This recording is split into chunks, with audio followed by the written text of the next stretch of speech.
Hello guys, it's me again, Krong TV, at sa video ito pag-uusapan natin ang isa na namang nakakapanabik na story tungkol sa ating paboritong manga at anime series na Boruto, Naruto Next Generation. Pero bago natin umpisahan ang video ito, huwag kalimutang mag-like, mag-subscribe, pindutin na rin ang notification bell upang lagi kang updated sa mga susunod na videos. Sa videong ito pag-uusapan natin ang mga pangyayari sa chapter 56 ng Boruto, Naruto Next Generation. Ito na nga guys ang pinakahihintay natin na chapter kung saan ang previous chapter is nalungkot at nadismaya tayo sa mga pangyayari during chapter 55 and the previous chapter nito, which is nawala si Kurama pati ang rinigan ni Sasuke. But the good thing is natalo nga si Ishiki, but on the other hand may isa na naman tayong bagong nalaman, which is itong si Code is nagkaroon ng legacy mula kay Ishiki, which is ang White Karma, iba sa Black Karma na tinataglay ni Boruto at Kawaki, kung saan nga sila ay nagiging vessel ng Otsutsuki, samantalang ang White Karma ni Code is mamamana niya at makukuha ang taglay na kapangyarihan ni Ishiki nang hindi nakukuha ang kanyang katawan. At ngayon sa chapter 56 na may title na Code at ang cover is si Sumire. So dito sa video ito pag-uusapan natin ang ilan sa mga pangyayari sa chapter 56 ng Boruto, Naruto Next Generation. Nag-umpisa nga ang chapter 56 sa pangyayari kung saan ang braso ni Kawaki ay inayos ni Amado at sa nagaganap na interview kay Boruto. Then after nyan guys, ito na nga ang important details sa Boruto chapter 56. Number 1. Sumire Feelings. Sa chapter 56 makikita nga sa cover page nito along with the title kung saan ang nasa cover page is si Sumire. Sa chapter 56 nga habang inaalagaan or maybe sabihin na chine-check ni Sumire si Kawaki, nito ay gusto nga ni Sumire na pag-usapan nila ni Kawaki si Boruto. Then eventually, Kawaki asked her kung may gusto nga ba siya kay Boruto at sa hindi inaasahang pangyari ay napaamin nga si Sumire about dito. Number 2. Conversation sa pagitan ni Sarada, Mitsuki, Chocho, Shikadai at Inujin. Ang pag-uusap nilang ito ay tungkol kay Boruto at sa desisyon ni Shikamaru kung saan hindi muna makikipag-participate ang Team 7 sa isang misyon dahil na rin sa karma at rampage na mangyayari kay Boruto dahil anytime, anywhere ay maaari siyang maposes ni Momoshiki once mawalan o bumaba ang chakra ni Boruto. Kaya naman upang makaiwas dito, nagdesisyon sila na ang Team 7 ay hindi muna mag-undergo ng mission. Number 3. Ang paglalagay ni Boruto ng Karma Seal kay Code. Dahil sa malapit na ngang makuha ni Momoshiki ang katawan ni Boruto kung saan si Boruto at Kawaki ay 80% Otsutsuki na. Kaya naman ang nakikitang solusyon nga ni Kawaki ay mag-prepare si Boruto or dapat si Boruto ay magkaroon ng vessel. Dahil ayon kay Kawaki, sa sandaling makuha na nga ni Momoshiki ang katawan ni Boruto, kasabay nito ang kanyang pagkawala. Kaya naman kung mayroong vessel si Boruto, maaaring sa katawang ito ay siya ay muling mabuhay at iisang tao lamang ang naiisip ni Kawaki upang maging vessel ni Boruto at ito nga ay si Code. Si Code na isang failed vessel during baptism ni Jigen. Ngunit sa hindi malamang dahilan, si Code ay nabuhay matapos nitong lagyan ng Karma Seal. Dahil sa si Code ay nakaligtas dito at siya ay mayroong White Karma, posibleng dahil sa White Karma si Code ay maaaring maging vessel ni Boruto. Number 4. Si Code ay nagtataglay ng limiter. Habang nag-uusap si Amado, Shikamaru at Naruto, ayon kay Amado, ang karma ni Code ay hindi upang gawing vessel si Code kundi ito ay isang weapon. Ayon pa sa kanya, ang Kara member ay kanyang minodified upang sila ay palakasin, ngunit iba sa case ni Code.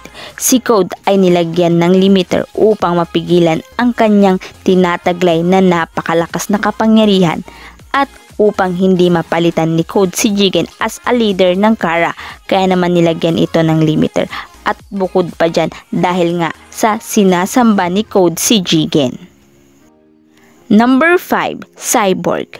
Si Amado ay gumawa ng mga cyborg kung saan ang mga cyborg na ito ay mas malakas pa kung ikukumpara kay Jigen. Ngunit sa utos ni Jigen, ang mga cyborg na ito ay kanilang tinapon, maliban kay Code, dahil sa si Code ay tapat kay Jigen at siya ang napakalakas na right-hand man ni Jigen. Kaya naman si Code ay hindi ipinatapon. Dahil sa si Code ay loyal kay Jigen, sa oras nga na malaman niya na namatay na si Ishiki, tiyak na siya ay gaganti at papatayin kung sino man ang may gawa nito. At kasama na nga rito sina Amado na nagtaksil sa Kara, si Kawaki, Boruto, Naruto at Sasuke.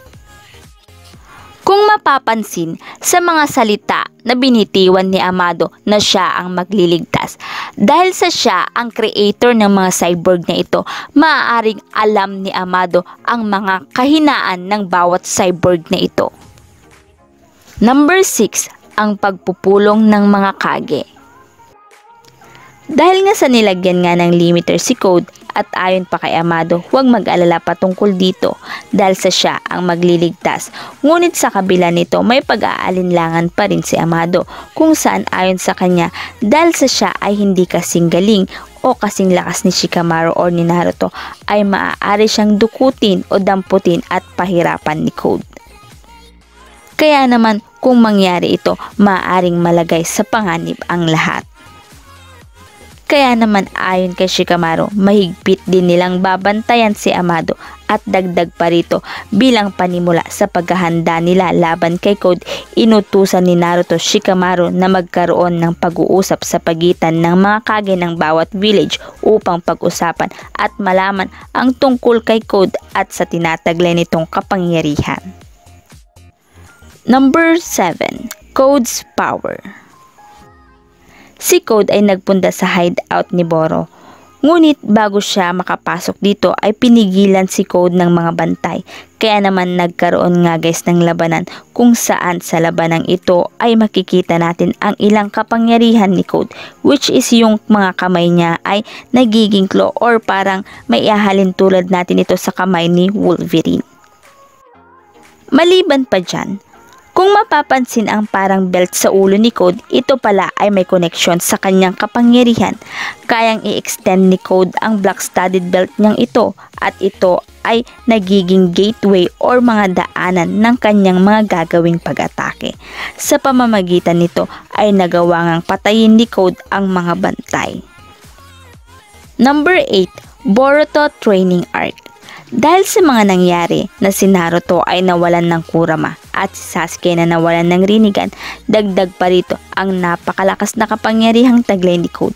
Si Boruto ay nagdesisyon na umpisahan na ang kanyang training. Maaring sa training na ito guys ay parang training na ginawa ni Naruto at Jiraiya, which is si Sasuke naman at si Boruto kung saan sila din ay aalis sa Konoha at maglalakbay. And last but not the least, Ada. Si Amado ay gumawa ng mga cyborg na mas malakas pa kung ikukumpara kay Jigen. Ngunit dahil sa utos ni Jigen, ang mga cyborg na ito ay ipinatapon niya. Ngunit imbis na itapon ang ibang cyborg na ito ay itinago ni Boro. At ito nga ang mga sinadya ni Code kaya siya nagpunta sa hideout ni Boro. Dito ay kinausap niya si Bug. Kinausap ni Code si Bug upang sabihin na patay na si Jigen at si Boro. At maliban dyan, sinabi nga ni Code na sure siyang doon nga itinago ni Boro ang mga kinuha niyang mga cyborg na dapat ay itinapon na. At dito nga ay nakita niya si Ada at kanyang kinausap. Si Ada ay isa sa mga cyborg na ginawa ni Amado at ayon kay Code, Ada who knows everything in this world. Maaaring ang cyborg na ito ang gagamiting panimulang pag-atake ni Code laban sa Shinobi World, especially sa Konoha at kay Naruto, Boruto, Kawaki, Sasuke at maging kay Amado.